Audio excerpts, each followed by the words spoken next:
welcome to AB Sir's Accounts and Eco Junction, and here we will be covering the syllabus of class 11th and 12th Accounts and Economics. So for the full coverage of your syllabus, do subscribe my channel. So today we are going to study about introduction of macroeconomics, what macroeconomics actually is. Macroeconomics क्या होती है? So this video will be put in 3 parts. So this is the first video lecture. In this we'll be covering meaning, definition and differentiation of macro and microeconomics. ठीक है, तो आज का topic start करते हैं फ्रेंड्स.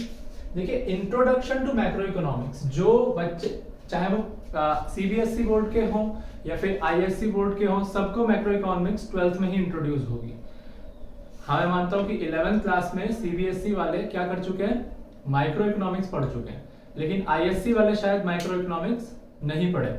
आईएससी वाले 12th में आकर के पढ़ेंगे, बट मैक्रो इकोनॉमिक्स तो दोनों ही 12th में पढ़ रहे हैं. तो मैक्रो इकोनॉमिक्स एक बड़े लेवल का सब्जेक्ट है, और इसमें क्या है कि मैक्रो जो वर्ड है, मैक्रो जिसे आप मैक्रो बोलते हो, ये वर्ड का मतलब ये कि इसका जो ओरिजिन है, अगर आप इसे कहोगे इसका जो ओरिजिन है, ये ग्रीक ओरिजिन वर्ड है. ये ग्रीक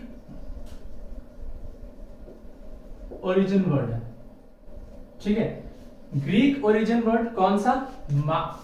मैक्रोस, MAKROS, कुछ ऐसा वर्ड था, बाद में उसे मैक्रो बना दिया इंग्लिश में कन्वर्ट करके. ठीक है, तो मैक्रोस मतलब क्या होता है? जो ग्रीक वर्ड है, इसका मतलब होता है लार्ज, बड़ा. ठीक है, तो जैसा कि आपका वर्ड बता रहा है, मैक्रोस वर्ड बता रहा है कि मैक्रो इकोनॉमिक्स से जुड़ा हुआ है, और मैक्रो इकोनॉमिक्स मतलब आपको समझ में आ गया होगा, it's about the large part of economics. ठीक है, माइक्रो मींस छोटा एंड मैक्रो मींस बड़ा. तो यहाँ पे हम यही पढ़ेंगे. सबसे पहले मीनिंग के लिए आप डेफिनेशन भी यूज कर सकते हो. Meaning and definitions are both same, बस मीनिंग में थोड़ा सा मैंने एक्सप्लेन करके लिखना होता है, इसलिए मेरे पास बोर्ड में स्पेस भी इतनी नहीं थी, तो मैंने मीनिंग जो है उसका मैंने थोड़ा सा यहीं पे डाल दिया. तो आप इसी को ही मीनिंग भी बना सकते हो. ठीक है, जो ये 2 पॉइंट्स हैं इसमें और यूज करके इसे मीनिंग बना सकते हो. और अगर सिर्फ डेफिनेशन लिखनी है तो आप ये जो डेफिनेशन खाली मैंने यहाँ पे दे रखी है, आप इसी को ही मेंशन कर देना. 1 या 2 मार्क्स की डेफिनेशन जो भी आएगी उसमें आपका ये कवर हो जाएगा. तो पहले मैं मीनिंग बता देता हूँ. Macroeconomics is defined as that branch of economics which deals with economic issues at the level of economy as a whole. Macroeconomics वो शाखा है अर्थशास्त्र की, अर्थशास्त्र हिंदी में इकोनॉमिक्स को कहते हैं. तो मैक्रो इकोनॉमिक्स वो शाखा है जो किससे डील करती है? बड़े इश्यूज से डील करती है. पूरी इकोनॉमी में जितने भी इश्यूज हैं, पूरी इकोनॉमी में जितना भी कुछ है, उन सब चीजों से डील करती है. चाहे वो इकोनॉमी के अंदर जितने भी फर्म्स चल रही हैं, चाहे इकोनॉमी के अंदर डिमांड एंड सप्लाई के जितने भी, इकोनॉमी के अंदर जब हम बात करते हैं तो डिमांड एंड सप्लाई तो नहीं बोलते, उसे एग्रीगेट डिमांड एग्रीगेट सप्लाई बोलते हैं. Balance of payments, import export, सब कुछ. तो फिर ये तो यहीं से ही हमें समझ में आ जाता है कि मैक्रो इकोनॉमिक्स जो है बहुत बड़े लेवल का सब्जेक्ट है, जिसमें हम पूरी की पूरी एक कंट्री की इकोनॉमी को कवर कर रहे होते हैं. ठीक है, तो मीनिंग आप ऐसे ही लिखेंगे, पहले ये डाल दो, उसके बाद इसके बारे में लिख देंगे कि it studies welfare of the residents of a country. एक कंट्री के रेजिडेंट्स का, जो भी एक कंट्री में लोग रहते हैं, उनका वेलफेयर, उनके वेलफेयर के बारे में स्टडी करती है कि सब तक हर उपयोगिता का लाभ पहुंच पाए, सब तक हर चीज का फायदा पहुंच पाए. ठीक है, और इकोनॉमी के अंदर, मतलब एक इकोनॉमी के अंदर जो भी रिसोर्सेज हैं वो सब तक पहुंच पाए, उनका एफिशिएंट यूटिलाइजेशन हो पाए. तो ये वेलफेयर में आ जाती हैं चीजें. ठीक है, दूसरी चीज, how government can improve the state of the economy of a country. Government किस प्रकार से, क्या पॉलिसीज रेगुलेट करके, कौन सी क्या क्या चीजें इंप्लीमेंट करके अपनी कंट्री की, अपने नेशन की ग्रोथ को बढ़ावा दे सकती है. ठीक है, कैसे इंप्रूव कर सकती है कि स्टेट को. ठीक है, जैसे कि अंडर डेवलप्ड से कंट्री को डेवलपिंग बनाना, डेवलपिंग से कंट्री को मोर डेवलपिंग बनाना, या रैपिडली डेवलपिंग बनाना, रैपिडली डेवलपिंग से कंट्री को डेवलप्ड कंट्री बनाना. ये आपकी गवर्नमेंट किस तरीके से करती है, दूसरा ये भी चीज रीड करती है. तो मीनिंग भी आपका यहीं पे कवर हो गया. ठीक है, क्योंकि मीनिंग के लिए मैंने अलग से नहीं दिया है, तो आप डेफिनेशन में तो यही लिखोगे, macro economics is defined as that branch of economics which deal with economic issues at the level of economy as a whole. जितने भी इकोनॉमिक इश्यूज हैं पूरी इकोनॉमी के अंदर, उससे डील करती है मैक्रो इकोनॉमिक्स. इसलिए इसे बड़ी इकोनॉमिक्स भी बोलते हैं, लार्ज इकोनॉमिक्स भी बोलते हैं. ठीक है, अगली चीज जो हम लोग पढ़ेंगे इसमें वो है differentiation between macro economics and micro economics. वो आप शायद 11th में भी पढ़ चुके होंगे माइक्रो इकोनॉमिक्स में, जो लोग सीबीएसई के हैं. ठीक है, लेकिन जो अभी इंट्रोड्यूस हुए हैं माइक्रो और मैक्रो दोनों सब्जेक्ट से, उन लोगों के लिए, ठीक है, समझ में आ जाएगा।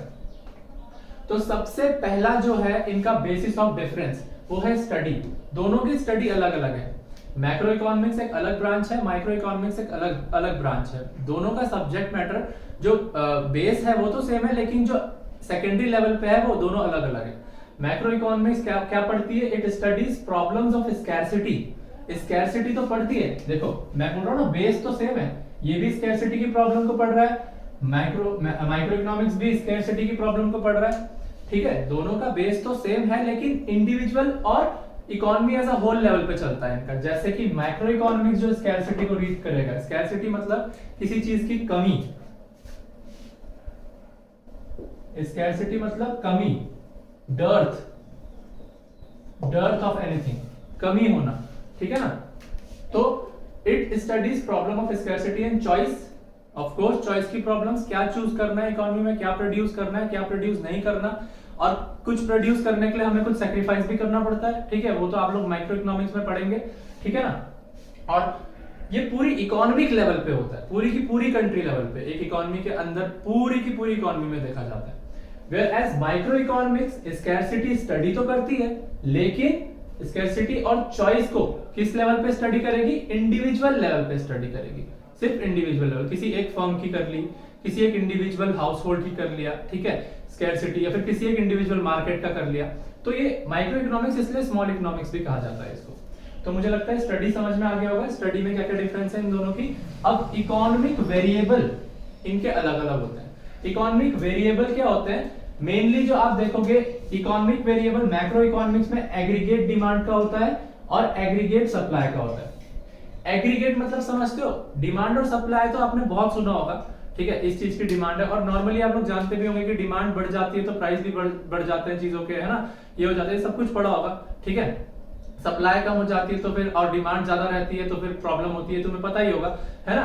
बट ये शायद हो सकता है एग्रीगेट वर्ड आपने पहले भी सुना हो, लेकिन ध्यान अब तुम्हें देना पड़ेगा इस चीज के ऊपर।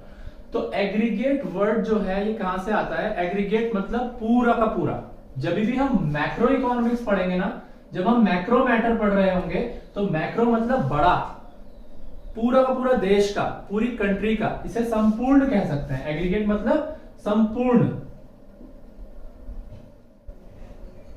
पूरा, ठीक है। तो पूरी की पूरी डिमांड जो एक अर्थव्यवस्था में उठेगी, पूरी इकोनॉमी के अंदर जो उठेगी पूरी डिमांड, उसको बोलेंगे एग्रीगेट डिमांड। और एग्रीगेट सप्लाई, पूरी की पूरी डिमांड, पूरी की पूरी सप्लाई जो इकोनॉमी के अंदर हो रही होगी, चाहे वो कोई भी प्रोडक्ट हो, कोई भी गुड्स हो, कोई भी सर्विसेज हो, कुछ भी हो, ठीक है, डजंट मैटर। तो एग्रीगेट डिमांड के साथ डील करेगा मैक्रो इकोनॉमिक्स, और एग्रीगेट सप्लाई के साथ डील करेगा। और यहाँ पे अगर हम बोले माइक्रो इकोनॉमिक्स, क्योंकि ये इंडिविजुअल लेवल का सब्जेक्ट है, तो ये किसको रीड करेगा? माइक्रो वेरिएबल्स इसके consumer demand and producer supply ही होंगे।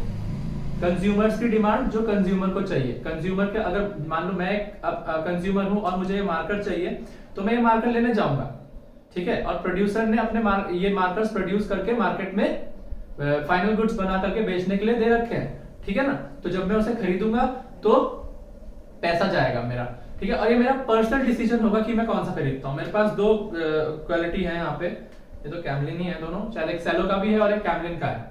तो ये मेरा पर्सनल डिसीजन। तो ये कंज्यूमर की डिमांड रहेगी, पर्सनल डिमांड, इंडिविजुअल डिमांड। मेरी इंडिविजुअल डिमांड कुछ भी हो सकती है, ठीक है। और प्रोड्यूसर भी जो भी वो बना रहा है उसका अपना सप्लाई, जो भी वो सप्लाई कर रहा है, ठीक है ना। तो ये माइक्रो लेवल पे होता है, बहुत छोटे लेवल पे सिर्फ दो लोग इसमें इन्वॉल्व हो रहे हैं, कंज्यूमर और प्रोड्यूसर। वेयरएज अगर आप यहाँ पे देखोगे इकोनॉमिक वेरिएबल किसके? मैक्रो इकोनॉमिक्स के। तो इसमें एग्रीगेट डिमांड और एग्रीगेट सप्लाई, संपूर्ण मांग और संपूर्ण सप्लाई जितनी भी होती है, ठीक है। अब थर्ड पॉइंट है एजेंट्स।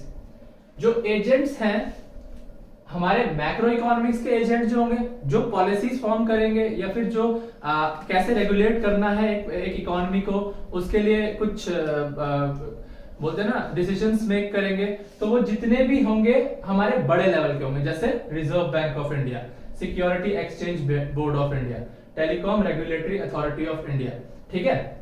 आरबीआई क्या करता है? पूरी कंट्री में मनी मैनेजमेंट देखता है, ठीक है। Security exchange board of India पूरे अकाउंट्स स्टैंडर्ड मेंटेन करता है, ठीक है, और मतलब वो करता है, ठीक है। तो इस तरीके से पूरे के पूरे अगर हम बात करें तो इंस्टीट्यूशनल एजेंट भी बड़े लेवल के होते हैं, बहुत बड़े लेवल के होते हैं एक मैक्रो इकोनॉमिक सब्जेक्ट मैटर के अंदर। अगर माइक्रो इकोनॉमिक सब्जेक्ट मैटर की बात करें तो इंडिविजुअल एजेंट्स होंगे, कंज्यूमर्स और प्रोड्यूसर्स।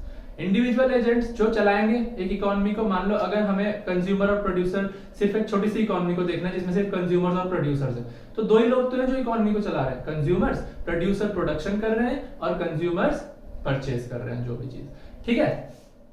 उसके बाद फोर्थ पॉइंट आता है डिग्री ऑफ एग्रीगेशन, ठीक है।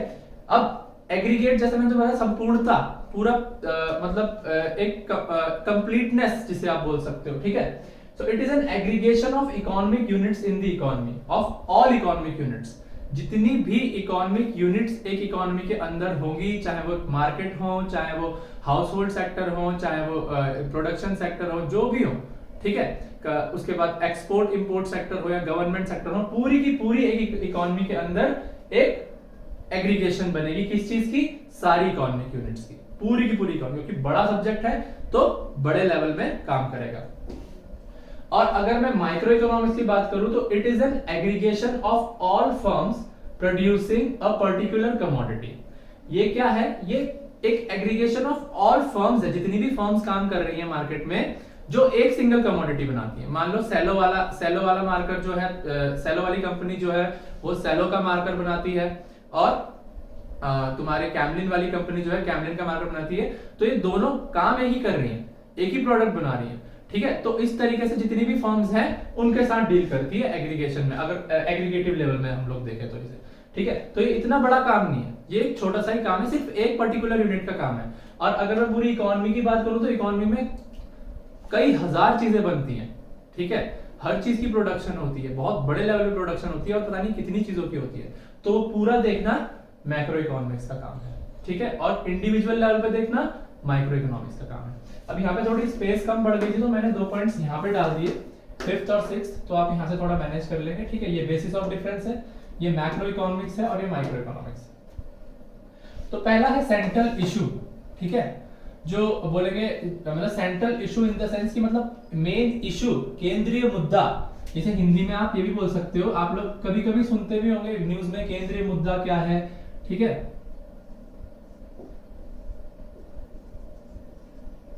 केंद्रीय मुद्दा भी बोलते हैं इसे, सेंट्रल इशू को। तो मेन सेंट्रल इशू क्या होता है मैक्रो इकोनॉमिक्स का? It determines overall level of output and employment. पूरा का पूरा कंट्री के अंदर, पूरी की पूरी इकोनॉमी के अंदर जो आउटपुट आएगा, जो आउटपुट मतलब जो भी चीजें पैदा होंगी और उससे जो एक जीडीपी आएगी, पूरा का पूरा आउटपुट कंट्री के अंदर जो आएगा वो रीड करेगा, प्लस एम्प्लॉयमेंट लेवल भी रीड करेगा, ठीक है। एम्प्लॉयमेंट लेवल भी रीड करेगा कि एक कंट्री के अंदर एम्प्लॉयमेंट ढंग से मतलब फर्मली है सबके पास, या कुछ लोग ऐसे हैं जिनके पास एम्प्लॉयमेंट है और कुछ लोगों के पास नहीं है, और कुछ लोगों के पास सीजनल एम्प्लॉयमेंट है, कुछ लोगों के पास फ्रिक्शनल एम्प्लॉयमेंट है, जो मतलब अलग अलग टाइप से है, बहुत हो सकता है, ठीक है।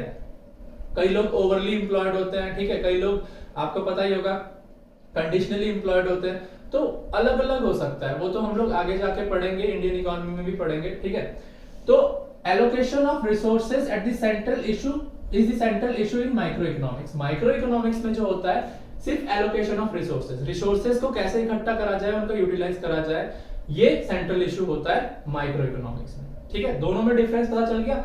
बड़े लेवल की इकोनॉमिक्स में बड़े लेवल का इशू, मतलब बड़े लेवल की इकोनॉमिक्स में बड़े लेवल का मुद्दा, और छोटे लेवल की इकोनॉमिक्स में छोटे लेवल का मुद्दा। और अब 6 पॉइंट में आते हैं मेथड ऑफ स्टडी। दोनों के क्या है? दोनों के मेथड ऑफ स्टडी अलग अलग है, ठीक है। जो आपका method of study macro economics follow करती है वो है जनरल इक्विलिब्रियम एनालिसिस, ठीक है। जनरल इक्विलिब्रियम एनालिसिस मतलब जनरल वर्ड से क्या समझ में आता है? सबके लिए बराबर, ठीक है, सबके लिए बराबरी का अधिकार, सबको एक जनरल इक्विलिब्रियम मिलना चाहिए, ठीक है ना। तो मैं थोड़ा सा बताऊंगा, दोनों अलग अलग चीज है, general equilibrium and partial equilibrium, ठीक है। लेकिन मैं बता देता हूं माइक्रो इकोनॉमिक्स जो सब्जेक्ट मैटर यूज करती है पार्शियल इक्विलिब्रियम एनालिसिस। पहले जनरल इक्विलिब्रियम एनालिसिस बता दूंगा कि जनरल इक्विलिब्रियम एनालिसिस वो एनालिसिस है जिसमें पूरी की पूरी इकोनॉमी का इक्विलिब्रियम जो होता है वो मापा जाता है। पूरी की पूरी इकोनॉमी में जो इक्विलिब्रियम होगा उसको मापा जाएगा कि ढंग से काम कर रहा है या नहीं। इसकी 3 सिचुएशंस हो सकती हैं mainly. Aggregate supply is equal to aggregate demand, जो टोटली इकोनॉमी में जो सप्लाई हो रही है वो एग्रीगेट डिमांड के बराबर हो, और इक्विलिब्रियम इसी कंडीशन में स्ट्राइक होता है। ठीक है, दूसरी वो हो सकती है aggregate supply is greater than aggregate demand. इसमें तो कभी भी इक्विलिब्रियम स्ट्राइक हो नहीं सकती, क्योंकि इक्वल है ही नहीं दोनों। एग्रीगेट सप्लाई ज्यादा होती जा रही है लेकिन डिमांड मार्केट में है नहीं, तो ये किसको मुश्किल में डाल सकता है? प्रोड्यूसर्स को मुश्किल में डाल सकता है। ठीक है, या फिर aggregate demand is lesser than aggregate is greater than aggregate supply, ये सिचुएशन हो सकती है।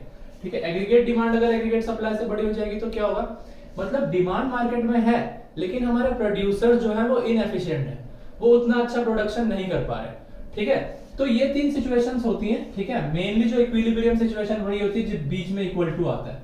अगर इक्वल टू है तो इक्विलिब्रियम है, अगर इक्वल टू नहीं है तो इक्विलिब्रियम नहीं है। सिर्फ एक ही सिचुएशन होती है इक्विलिब्रियम की इकोनॉमी के अंदर। तो जनरल इक्विलिब्रियम एनालिसिस को रीड करता है। ठीक है, जनरली सबके लिए इक्विलिब्रियम हो, ठीक है, इकोनॉमी के अंदर सबके लिए इक्वालिटी हो। ठीक है, और इधर पे पार्शियल इक्विलिब्रियम एनालिसिस क्यों बोलते हैं? इक्विलिब्रियम तो इसमें भी सेटअप होता है। जो आपका मैक्रो इकोनॉमिक सब्जेक्ट मैटर है, अगर मैं उसकी मेथड ऑफ स्टडी की बात करूं तो इक्विलिब्रियम इसमें भी एस्टैब्लिश होता है, लेकिन पूरी कंट्री लेवल का या फिर पूरी इकोनॉमी लेवल का नहीं होता। इसमें सिर्फ किस लेवल का होता है? अपनी इंडिविजुअल लेवल का, फर्म्स का, ठीक है, मार्केट्स का, इनका इक्विलिब्रियम हम देखने को मिलता है। ठीक है, तो आई होप मुझे आप लोगों को ये सब कुछ समझ में आ गया होगा। तो अगर आप इसका स्क्रीनशॉट लेना चाहते हो तो आप स्क्रीनशॉट ले सकते हो। ठीक है, मैं थोड़ा सा